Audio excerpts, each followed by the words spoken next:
Du Ghana à l'Égypte, en passant par le Sénégal ou le Kenya, les villes nouvelles se multiplient en Afrique. On en parle dans notre chronique économie bimensuelle avec Aurélie Mbida. Bonsoir, de Jeune Afrique.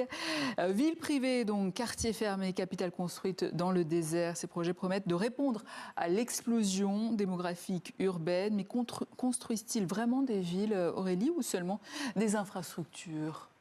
Imaginez une ville sortie de terre presque d'un seul coup, des routes neuves, des immeubles modernes, des bureaux, des écoles, parfois même des réseaux d'eau, d'électricité, de sécurité parfaitement autonomes.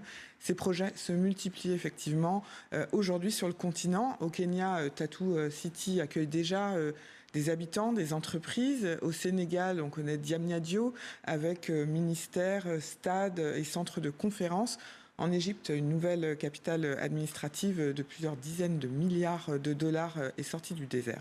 Et pourquoi cet engouement alors pour ces villes nouvelles ? Parce que l'Afrique s'urbanise beaucoup plus vite qu'ailleurs, partout, n'importe où ailleurs dans le monde. On le sait, d'ici 2050, sa population urbaine devrait quasiment doubler.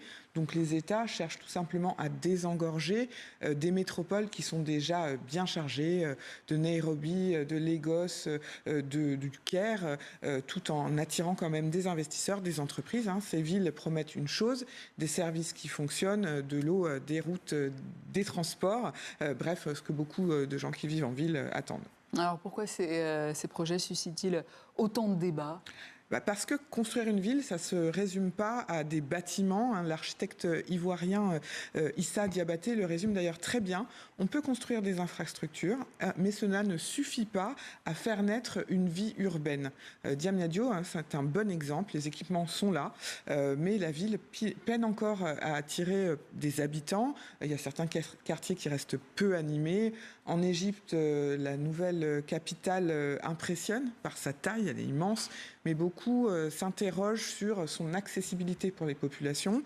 Au Kenya, pareil, sur Tattoo City, qui fonctionne, mais les logements, ils sont globalement hors de portée pour une grande partie des ménages. Au fond, quel est le principal problème ? Celui de construire des villes modernes qui sont réservées à quelques-uns.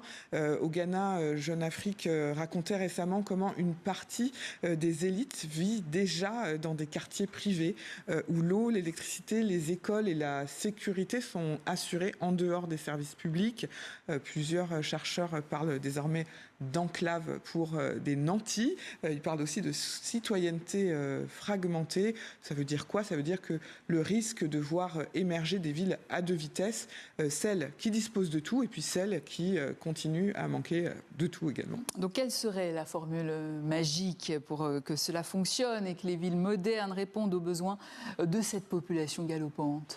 La formule magique, c'est surtout un défi, le défi africain. C'est pas seulement de construire des villes, plus de villes, mais c'est de construire des villes où vivre, des villes où l'on travaille, mais où on habite également, des villes qui attirent les investisseurs, mais les familles également, des villes capables d'accueillir et d'absorber ces millions d'Africains qui deviendront urbains dans les prochaines années, les prochaines décennies. Au fond, oui, les villes nouvelles sont une bonne idée, mais il faut surtout que les États se posent la question très en amont de savoir pour qui elles sont et elles seront construites. Merci Aurélie Mbida, journaliste à Jeune Afrique. Merci.